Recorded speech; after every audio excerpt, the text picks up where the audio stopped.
समय था जब अयोध्या के आसमान में सुनहरे सपने तैरते थे। सदियों का लंबा, धैर्यपूर्ण और पीढ़ियों का इंतजार आखिरकार खत्म हुआ था और रामलला ने अपने भव्य नक्काशीदार नूतन पत्थरों से बने मंदिर के गर्भगृह में पूर्ण वैभव के साथ विराजमान हुए थे। देश और दुनिया के कोने कोने से आस्था का एक ऐसा अनियंत्रित असीम सैलाब उमड़ पड़ा था जिसकी कल्पना शायद खुद मंदिर के बड़े बड़े प्रबंधकों और योजनाकारों ने भी नहीं की थी। हर दिन लाखों लोग आते, अपनी नम आंखों से भगवान के दर्शन करते, गर्भगृह के सामने शीश नवाते और अपनी हैसियत, सामर्थ्य और श्रद्धा के अनुसार मंदिर के दान पात्रों में अपनी गाढ़ी कमाई का एक हिस्सा सौंप जाते।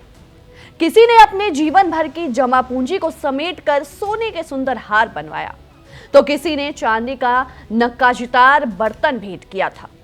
मंदिर की तिजोरियां भक्तों के निश्चल प्यार, त्याग और अटूट आस्था के इन अनमोल प्रतीकों से लबालब भरी हुई थी। ऐसा लगता था कि इस पावन नगरी में केवल निस्वार्थ भक्ति का ही वास है।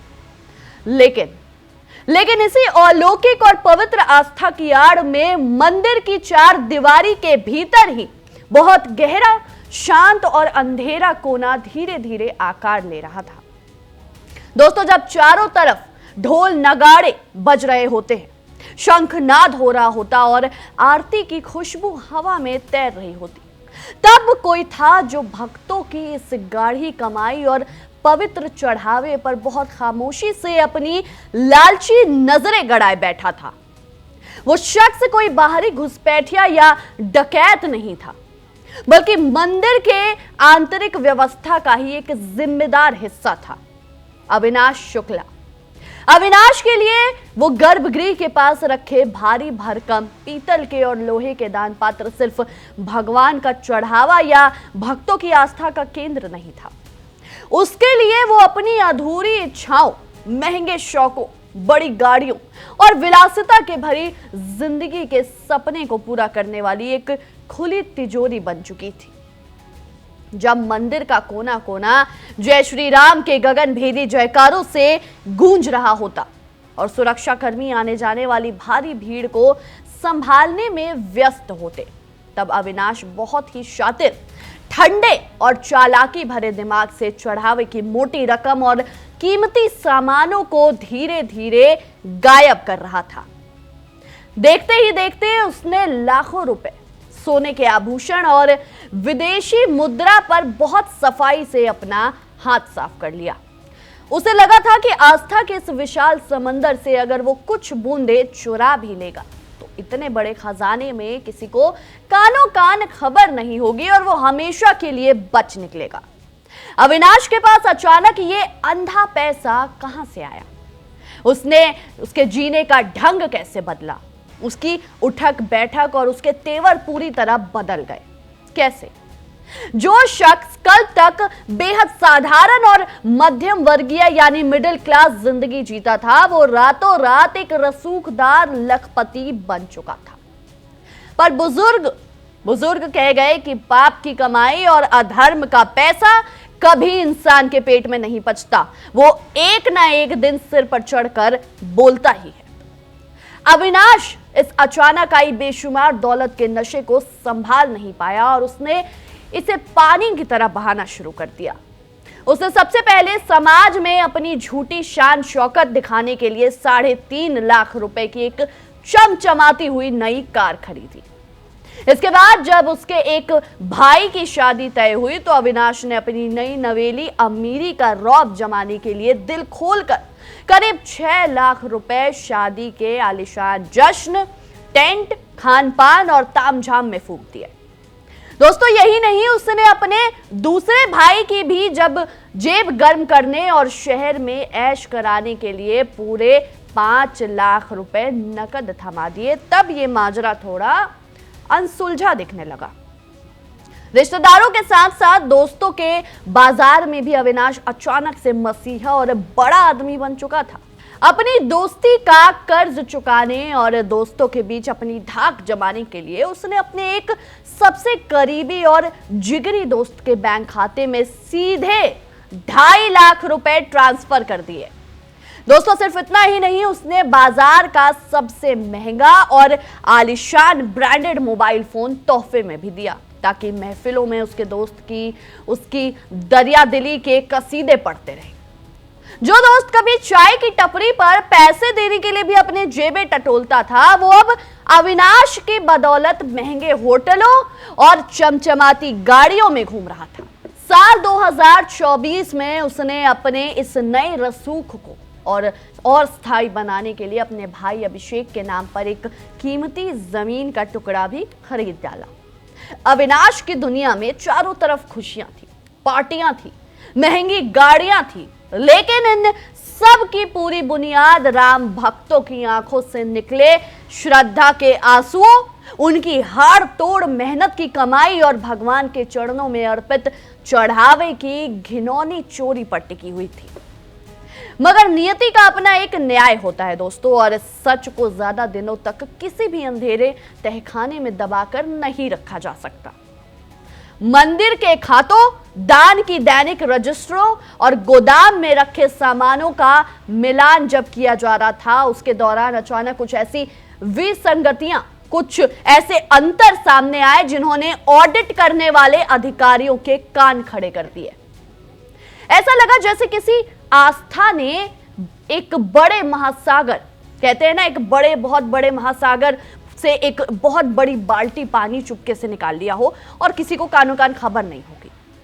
सोने चांदी की कुछ ऐसी बहुमूल्य वस्तुएं गायब थी जिनका रिकॉर्ड तो बही खाते में दर्ज था, लेकिन वो भौतिक रूप से अपनी जगह पर नहीं थे। जब इस गंभीर मामले की भनक ट्रस्ट के उच्चाधिकारियों को लगी और भीतर ही भीतर एक बेहद गोपनीय और गहराई से आंतरिक जांच शुरू हुई, तो कड़ियों से कड़ियां जुड़ती गई और शक की पूरी सुई सीधे अविनाश शुक्ला के चेहरे पर जाकर टिक गई। दोस्तों जैसे ही पुलिस और विशेष जांच एजेंसियों ने अविनाश को अपने घेरे में लिया और उसे रंगे हाथों दबोचा, वैसे ही इस पूरी कहानी का सबसे बदसूरत और घिनौना चेहरा समाज के सामने आ गया था। जब पुलिस की टीमों ने अविनाश को अलग अलग ठिकानों पर एक साथ छापेमारी की, तो वहां का नजारा देखकर खुद अनुभवी अधिकारियों के होश उड़ गए। दोस्तों अविनाश के पास से 20 से करीब 40,000 रुपए की भारी भरकम नकद रकम, 1,121 अमेरिकी डॉलर और सोने चांदी के ढेर सारे कीमती आभूषण बरामद हुए, जो सीधे मंदिर के गर्भगृह से चुराए गए थे। जब थाने के बंद कमरे में पुलिस की कड़क पूछताछ और कानूनी डंडे के आगे अविनाश का नकली हौसला टूटा, तो वो घुटनों के बल बैठकर फूट फूट कर रो पड़ा।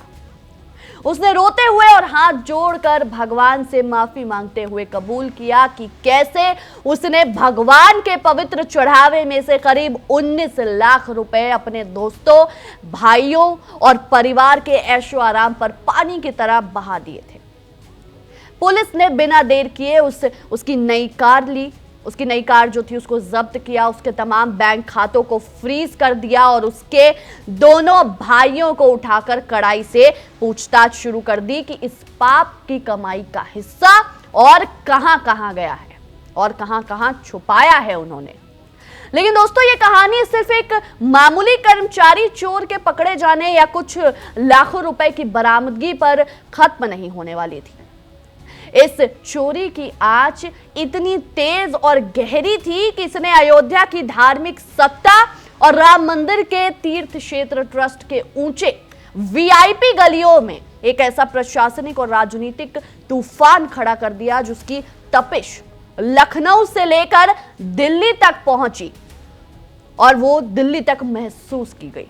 देश के कोने कोने से अब ये तीखे और चुभते हुए सवाल उठने लगे कि आखिर इतनी कड़ी सुरक्षा व्यवस्था, चप्पे चप्पे पर लगे सीसीटीवी कैमरों की निगरानी और इतने बड़े स्तर के प्रबंधन के बीच भी एक आम कर्मचारी इतनी बड़ी और लगातार चोरी को अंजाम कैसे दे गया।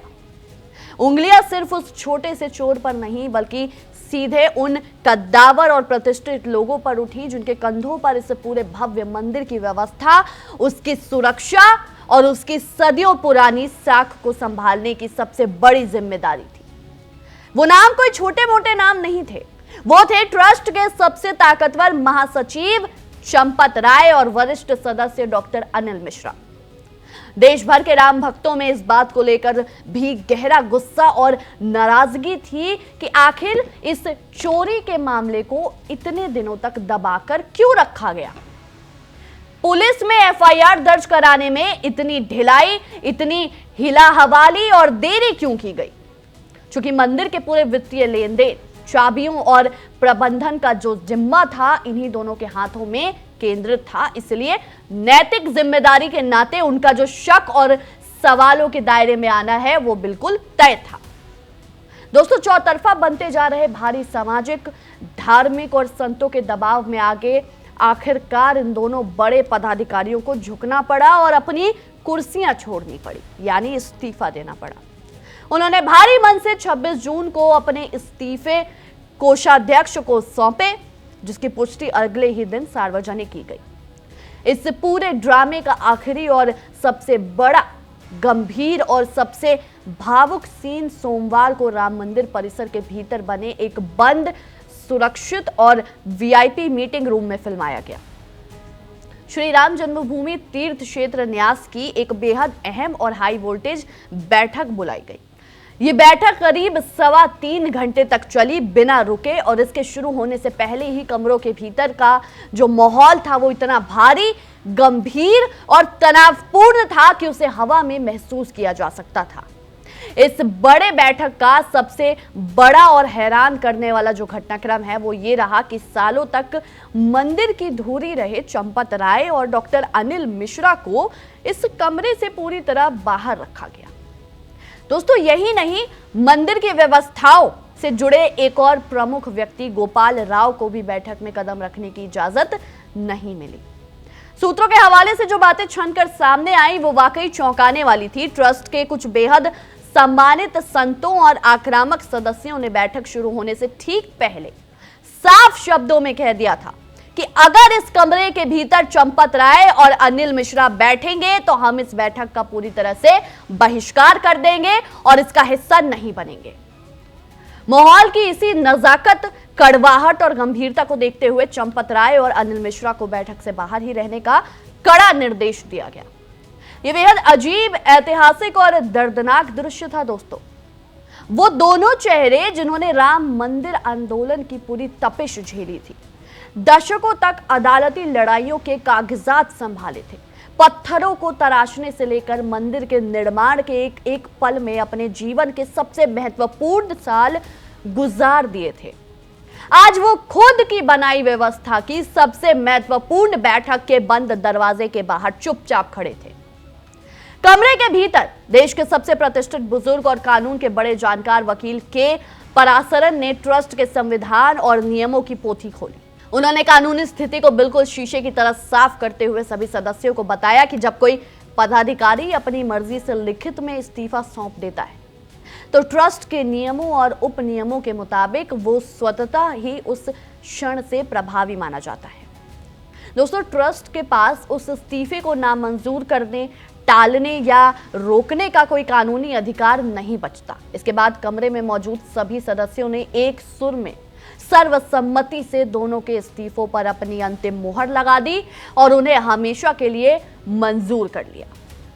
हालांकि जाते जाते ट्रस्ट ने चंपत राय को उस ऐतिहासिक योगदान, उनके समर्पण और राम मंदिर निर्माण में उनके द्वारा निभाई गई अद्वितीय भूमिका की सराहना भी की और विदाई के समय उनके प्रति आभार और सम्मान भी प्रकट किया, ताकि सालों के रिश्ते में जो है कड़वाहट की जो कमी है वो पूरी की जा सके। अब इस पूरी तरह से बिखरी हुई व्यवस्था को दोबारा पटरी पर लाने, दागदार हुई ट्रस्ट की साख को साफ करने और इस बड़े प्रशासनिक जो खालीपन है उसको भरने की जिम्मेदारी अंतरिम रूप से कृष्ण मोहन को सौंप दी गई। ये वही कृष्ण मोहन थे जिन्होंने खुद आगे बढ़कर इस पूरी चोरी के खिलाफ और चंपत राय की मर्जी के खिलाफ जाकर पुलिस में पहली आधिकारिक एफआईआर दर्ज करवाई थी। उन्हें ट्रस्ट का नया अंतरिम महासचिव बनाया गया और साथ ही यह भी बड़ा नीतिगत फैसला हुआ कि मंदिर के रोजमर्रा के कामों को पूरी तरह पेशेवर और आधुनिक तरीके से चलाने के लिए अब एक मुख्य कार्यकारी अधिकारी यानी सीईओ की नियुक्ति की जाएगी, जो सीधे ट्रस्ट को रिपोर्ट करेगा। अपनी नई और कांटों भरी जिम्मेदारी की कुर्सी संभालते ही कृष्ण मोहन मीडिया के चमचमाते कैमरों और पत्रकारों के तीखे सवालों के सामने आए। उनकी आंखों में एक बड़ी चुनौती का भाव था और चेहरे पर बेहद गंभीर लकीरें थी। उन्होंने देश के सामने बहुत ही खुले, ईमानदार और साफ दिल से इस कड़वी सच्चाई को स्वीकार किया कि हाँ, इस चोरी की शर्मनाक घटना की वजह से देश दुनिया के करोड़ों राम भक्तों के भरोसे को गहरी ठेस पहुंची है और समाज के मन में एक गहरा संशय है, अविश्वास है और गुस्से का माहौल जो है वो पैदा हुआ है। कृष्ण मोहन ने भावुक होते हुए कसम खाई कि राम भक्तों के दिलों में दोबारा उसी पवित्र निश्चल भरोसे को जगाना इस अविश्वास के काले अंधकार को खत्म करना ही अब उनकी जिंदगी की सबसे पहली, आखिरी और सबसे बड़ी प्राथमिकता होगी। उन्होंने देश को वादा किया कि इसके लिए जितने भी कड़वे, अप्रिय और सख्त कदम उठाने की जरूरत होगी, नया ट्रस्ट पूरी निष्ठा और ईमानदारी के साथ उस कदम को उठाएगा, चाहे उसकी जद में कोई भी आए। उन्होंने श्रद्धालुओं को आश्वस्त किया कि अब दान में मिलने वाले हर एक पैसे, हर एक चांदी के सिक्के, हर एक जेवर, हर एक भेंट को पूरी तरह सुरक्षित रखने के लिए एक ऐसी अभेद्य, आधुनिक, डिजिटल और पारदर्शी तकनीक आधारित व्यवस्था बनाई जाएगी, जिससे भविष्य में कभी भी कोई भी इंसान ऐसी गड़बड़ी करने की सोच भी ना सके। इस लंबी और ऐतिहासिक बैठक के दौरान ट्रस्ट ने सोशल मीडिया और कुछ समाचार चैनलों पर चल रही उन सनसनीखेज खबरों में और उड़ती हुई अफवाहों का भी पूरी ताकत से खंडन किया, जिनमें यह दावा किया जा रहा है कि मंदिर के मुख्य खजाने से कई और बेशकीमती, ऐतिहासिक और पौराणिक वस्तुएं भी हमेशा के लिए गायब हो चुकी हैं। ट्रस्ट ने साफ और कड़े शब्दों में कहा कि ये जो बातें हैं ये पूरी तरह से भ्रामक, मनगढ़ंत, आधारहीन और समाज में वैमनस्य तथा अशांति फैलाने वाली हैं। मंदिर को भेंट के रूप में प्राप्त लगभग 2800 प्रकार की सामग्रियों का एक पन्ने का जो है रजिस्टर पूरी तरह से सुरक्षित है, लॉकर पूरी तरह सील है और हर एक छोटी बड़ी वस्तु अपनी तय जगह पर सुरक्षित मौजूद है। ट्रस्ट ने यह भी ऐलान किया कि अगर समाज को संतुष्ट करने और दूध का दूध, पानी का पानी करने के लिए जरूरत पड़ी तो वो इस पूरे गोपनीय रिकॉर्ड और रजिस्टर को जनता के सामने सार्वजनिक करने से भी पीछे नहीं हटेंगे। दोस्तों, इसके अलावा भविष्य की सुरक्षा को अचूक और त्रुटि रहित बनाने के लिए एक छोटी विशेष समिति का गठन भी किया गया है, जो सुरक्षा का ऑडिट करेगी। अब सबकी नजरें 22 जुलाई को होने वाली अगली महत्वपूर्ण बैठक पर टिकी हैं, जिसमें इस पूरी चोरी की जांच कर रही एसआईटी अपनी अंतिम प्रगति रिपोर्ट पेश करेगी और उसी दिन नए न्यायाधीशों तथा पूर्णकालिक सीईओ की नियुक्ति पर आखिरी मुहर लगेगी। ट्रस्ट ने दो टूक लहजे में चेतावनी दी कि इस पाप में शामिल किसी भी दोषी को, चाहे वो कितना भी बड़ा रसूखदार क्यों ना हो, बख्शा नहीं जाएगा और सख्त से सख्त सजा दिलाई जाएगी। इसके साथ ही उन्होंने समाज से अपील की कि कुछ असामाजिक तत्व जो इस घटना की आड़ में पूरे राम भक्त और राम मंदिर की छवि खराब करने की कोशिश कर रहे हैं, देश की जनता को उनके इस भ्रामक प्रचार से पूरी तरह सावधान और सचेत रहना चाहिए। दूसरी तरफ इस पूरे घटनाक्रम और बड़े प्रशासनिक फेरबदल पर राष्ट्रीय स्वयंसेवक संघ के सबसे मजबूत सहयोगी संगठन विश्व हिंदू परिषद ने भी अपनी चुप्पी तोड़ी और अपना रुख पूरी तरह से स्पष्ट किया है। वीएचपी ने एक आधिकारिक बयान जारी कर कहा कि ट्रस्ट चंपत राय और अनिल मिश्रा के इस्तीफों पर जो भी फैसला लेगा, संगठन एक अनुशासित इकाई की तरह उसका पूरा सम्मान करेगा, क्योंकि संतों के विवेक पर उन्हें पूरा भरोसा है। हालांकि वीएचपी के संयुक्त महासचिव सुरेंद्र जैन ने चंपत राय का पुरजोर बचाव करते हुए समाज के सामने सिक्के का दूसरा पहलू भी रखा। उन्होंने मीडिया से कहा कि केवल सोशल मीडिया पर आरोप लग जाने, उंगली उठा देने या किसी दुष्प्रचार करने से कोई व्यक्ति पापी या अपराधी नहीं हो जाता। जब तक देश की अदालत और जांच एजेंसियां कानूनी रूप से किसी का दोष साबित ना कर दे, तब तक किसी को मुजरिम मान लेना पूरी तरह गलत और अन्यायपूर्ण है। उन्होंने दुनिया को याद दिलाया कि चंपत राय ने कभी जांच से भागने या अपने रसूख का इस्तेमाल कर एसआईटी को रोकने की कोशिश नहीं की, बल्कि उन्होंने खुद आगे बढ़कर एसआईटी के गठन का समर्थन किया था और वो जांच के हर बिंदु पर पूरा सहयोग दे रहे हैं। उन्होंने ये भी कहा कि जैसे ही मामला सामने आया, ट्रस्ट ने बिना किसी को बचाने की कोशिश किए तुरंत प्राथमिकी दर्ज करवाई थी। वीएचपी ने उम्मीद जताई कि जांच एजेंसी बिना किसी बाहरी या राजनीतिक दबाव के अपना काम करेगी और देश को जल्दबाजी में किसी निष्कर्ष पर पहुंचने के बजाय असली सच के सामने आने का इंतजार करना चाहिए। आज जब ये पूरी कहानी अपने इस मोड़ पर पहुंच चुकी है, तो अयोध्या में रामलला का दरबार तो वैसा ही दिव्य और भव्य सजा हुआ है। सुबह की मंगला आरती में भी वैसी ही भीड़ उमड़ रही है, शंख गूंज रहे हैं और भक्त भी उसी अटूट निश्चल श्रद्धा से घंटों लंबी लाइनों में खड़े हैं। उनकी भक्ति में कोई कमी नहीं आई है दोस्तों, लेकिन मंदिर के पीछे बने प्रशासनिक गलियारों, दफ्तरों और ट्रस्ट के कमरों में एक अजीब सा सन्नाटा, डर और भारी तनाव पसरा हुआ है। पुलिस और एसआईटी की टीमें अब उन सभी लोगों के बैंक खातों, जमीनों और संपत्तियों को खंगाल रही है जिन्होंने अविनाश शुक्ला के साथ मिलकर उस चोरी के पैसों से महंगी गाड़ियां खरीदी थी, शादियां की थी, ऐश किए थे। कानूनी प्रक्रिया पूरी रफ्तार से शुरू हो चुकी है ताकि भगवान के घर से चुराए गए पवित्र पैसे की पाई पाई वापस वसूली जा सके।